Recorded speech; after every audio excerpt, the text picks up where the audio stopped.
everybody. Dreadman here. We're back doing another interview. This time, a band I've never interviewed here. We have got the Road Warrior. All right. So, do you want to tell me, how the band got started? Your whole origin story. All right, this will be fun. So, after years of saying, when I put a band together, when I do this and get a band together, I was just tired of it one day, and it was April in 2019, and I just went on Facebook, I made a post, and my friend Ben messaged me. He said, hey, let's do something. And then he and I messed around for a few weeks, found a drummer, had another friend of mine jump on guitar, and there was a whole lot of moving around. We finally settled on a three-piece, which is myself on guitar and lead vocals, Ben on bass, and Chad on drums. That worked well for a while. We have well over an album's worth of material, and still not laid down properly yet, but getting there. Yep. Ben left, and then I found this fantastic bass player, Emiliano, or E. Mm-hmm. He stuck around after I said, hey, you want to come jam one time and see how you feel? I'm real happy he stayed. Yes, he's very good. I know Emiliano. And then Chadley, I call him, he switched over to second shift forcibly from his workplace, and then he had a kid on the way, so he had to dip out. And so I was like, oh, that's fun. Let's look again. And we actually tried out a handful of drummers, including Bob here. Bob had way too much life going on at the time. All right, I get it. So I didn't want to be a dick and say, hey, screw all that life, let's just do this. I let him breathe a bit, so he's all squared up now.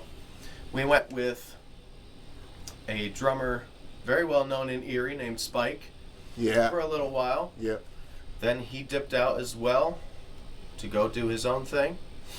And then I reached out and said, hey, Bob, you want to try this again? And Bob's ready for drumming, right? Oh, yeah, I'm ready. I'm more than ready. All right.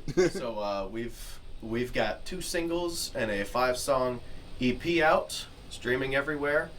And then I've got CDs coming of that. So a physical copy that you can hand to people. Right. Much better than, here, scan this QR code and follow this link.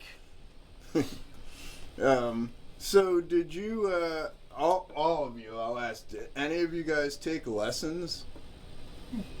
I briefly took guitar lessons, and I got out of that quickly just because I was really just paying to jam with somebody. Yeah. Rather than actually learning. Yep. And then I went home and I learned on my own. So I did take lessons, it just not on the bass. I came to the bass from the guitar. I took guitar lessons.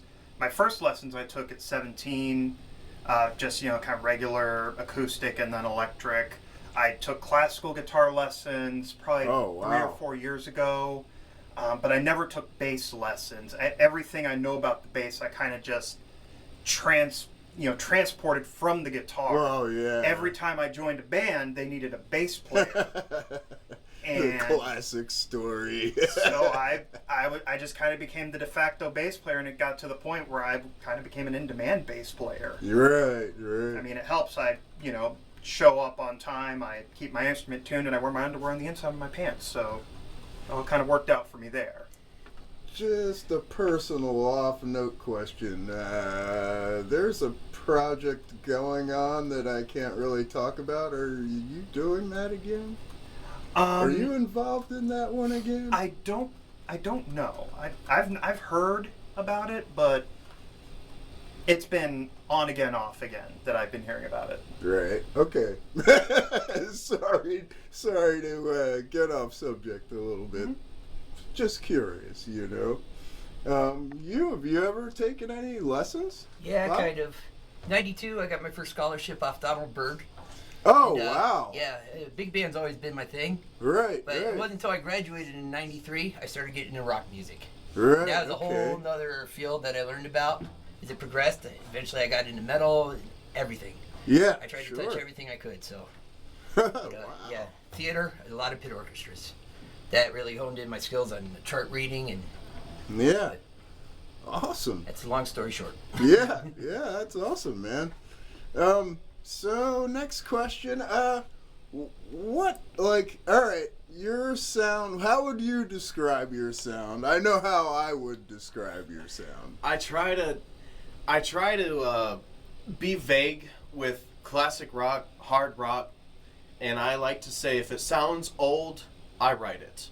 It's like I'm trying to go for that mid-late 70s, but a little touch of the early 80s, you know, when everything started Yeah. speeding up. Yep.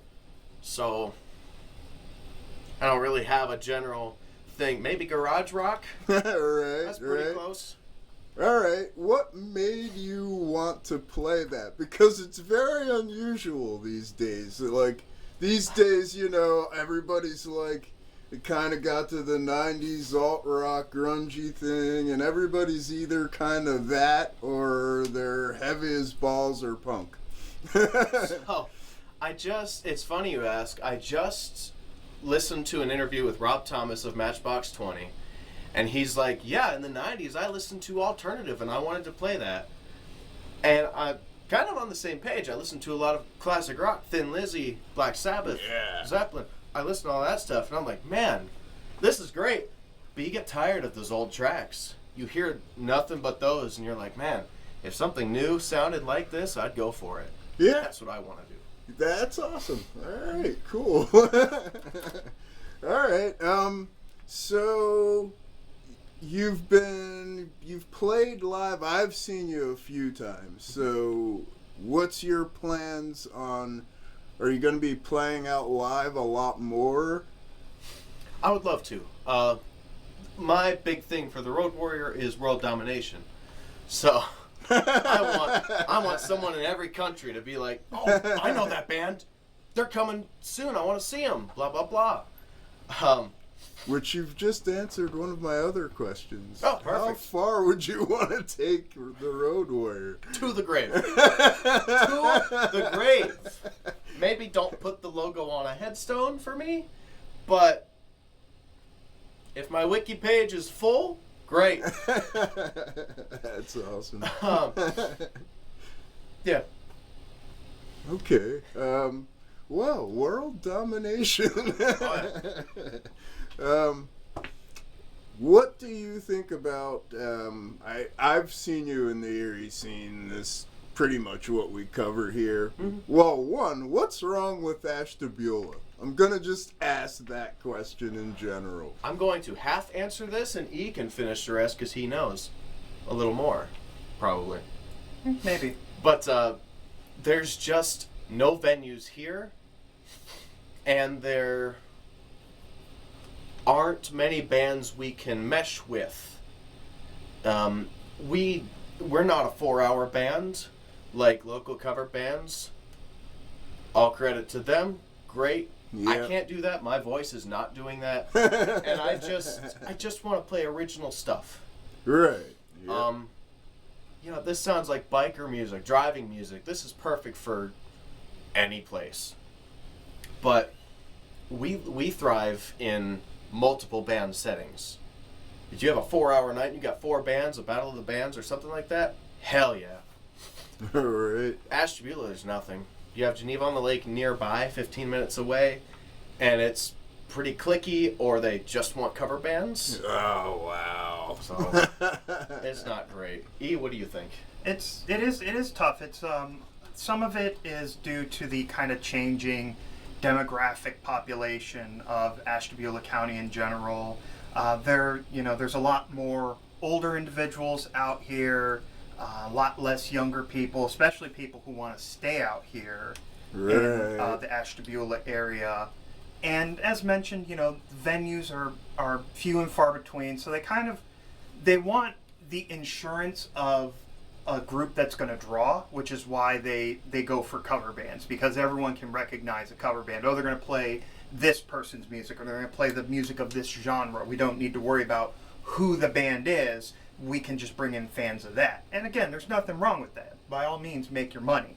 It's hard enough as it is, to make anything substantial in this business and doing it locally. But it's hard to find groups who kind of really want to stick with playing,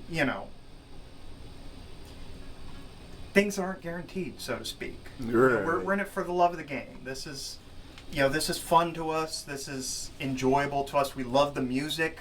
I love our music. Yeah. I'm in a band where I honestly can say I listen to the music sometimes in the car, like on the way to work. Right. Because it's just such great music. It's fun music, but it's just, this is a tough area. And more the urban sprawls, your Cleveland, your Akrons, you can find a little bit more activity, a little bit more buzz. Out here is just, this is a tough area comparatively. Right. Even Erie. I mean, Erie has its urban sprawl because it's the major urban area before you get into New York. Yeah. So Erie's got, it's got venues and it has bands. It's just, finding those opportunities before they get eaten up, because things go quickly. You really got to be on top of, some opportunities, because they disappear as soon as they're posted. Oh, I know exactly what you mean. It's the same with booking shows. Like, I lose a lot of shows to Cleveland and Pittsburgh just because the bands can get paid a lot more in Pittsburgh and Cleveland. If it makes you feel better, we're not in it for pay just this moment. Right. We're looking to play anywhere. So, what do you think of the Erie scene, music scene in general? I like it as far as I've seen it. Yeah. I'm happy to, if I'm told, hey, we have a show in Erie, hell yeah, I get the van loaded up and we'll go. Yeah. I've met some really cool people out there, and just looking to do anything. Just want to play, man. Yeah, I get it, dude. I get it totally.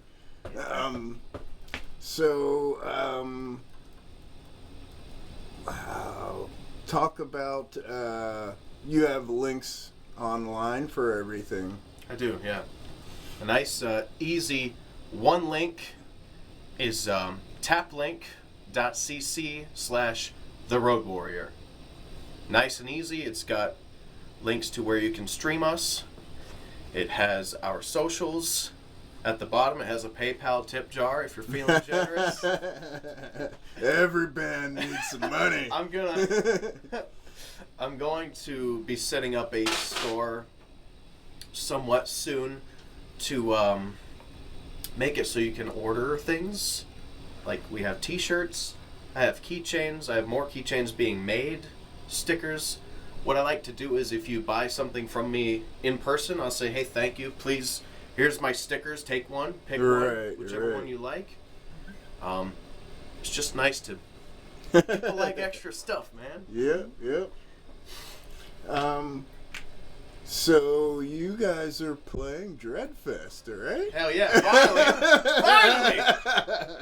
Absolutely. Yeah. So I do want to say, everybody, make sure that you catch the Road Warrior at Dreadfest. Bob, how's it been? I know you're the newest guy, because I actually do know the old drummer. Have you been enjoying yourself with these guys? Very much so. Very much so. This, honestly, all the projects I've been involved with over the years, I'd say this is probably in the top 2. Oh, Definitely. Wow. It's head to head. So, yeah. All right. I love what they do. It's a great brand. The music's, I love it. All right. off-topic. Who's your favorite drummer? Buddy Rich. Buddy Rich. All right, good answer. Good answer. Egotistical, but That's the hardest part about Buddy is he was tough to get along with, Yeah, but he was legitimately good. All right, for you. Oh, my favorite bass player? Oh, the list is almost endless. But a big, two people who are big parts of my particular sound were Chris Squire Ooh. and Lemmy Kilmister. Just because the bass wasn't just like a background instrument. And of course, it's not, I'm not trying to say, I want to be His lead bass bass. was a guitar, man. Yeah, but it's so much, there's a lot of sonic ground you can cover and a lot of fun you can have with it. Playing, in the background around the guitars and the vocals. And I really liked their approaches because they made it enjoyable. Like they made the bass seem less like, I'm just over here, I don't know how to play, to something that, was meant to be there, meant to be in a rock band. Yeah. And Ryan? I won't lie. I expected John Thunderfingers Entwistle from The Who. Yeah. But that's all right. I respect the other two very much. I love Lemmy. Rory Gallagher. Ooh, wow. Yeah, nobody says that. Oh, Jimi Hendrix, Eric Clapton, they're the best. Nope. Rory Gallagher. Wow, that is very different. That's a I deep did not cut right expect there. that. All right, so you guys have the EP out. Mhm. You're online. You're coming to play Dreadfest. I will try to make sure you guys get booked for some other stuff. But when should we expect something even newer out? I am looking into getting us into a studio this year, actually. I would love to lay down the album, finally, get it right, get it going. May or may not get a live single before that, though. Right. Really right. thinking about one more live thing to put out before we go full studio. Right, okay. I don't know if I should really go into that or not. I know you had Alex singing with you for a while. For a couple shows. Oh, just for a couple Shows. She sang some of our songs with us, and it was great. But Okay. I don't exactly know what she's planning right now. Oh, okay. Understood. Mhm. Understood there. She does have a full invitation, though. If we're on stage and we're going to play one of the ones she knows, we'll have a mic open for her. I had to ask, because every time I've seen you, she's been there, so that's just Yeah, me. no, she's a great singer. Fantastic. Oh, absolutely, yeah, for sure. All right. Well, I guess that's pretty much all I had. Do you guys have anything you want to add at all? I think we're definitely continuing to build up slowly but surely. We're wanting to play more shows. We're wanting to get our names out there more. Really become, one of those bands that's must see in the area, and beyond that. So definitely, we're always out for a good time, and our shows, we want them to be a good time for everyone who comes to see them. Yeah, every time I've seen you, it's been very good. I know I've had some guitar discussions with you for sure.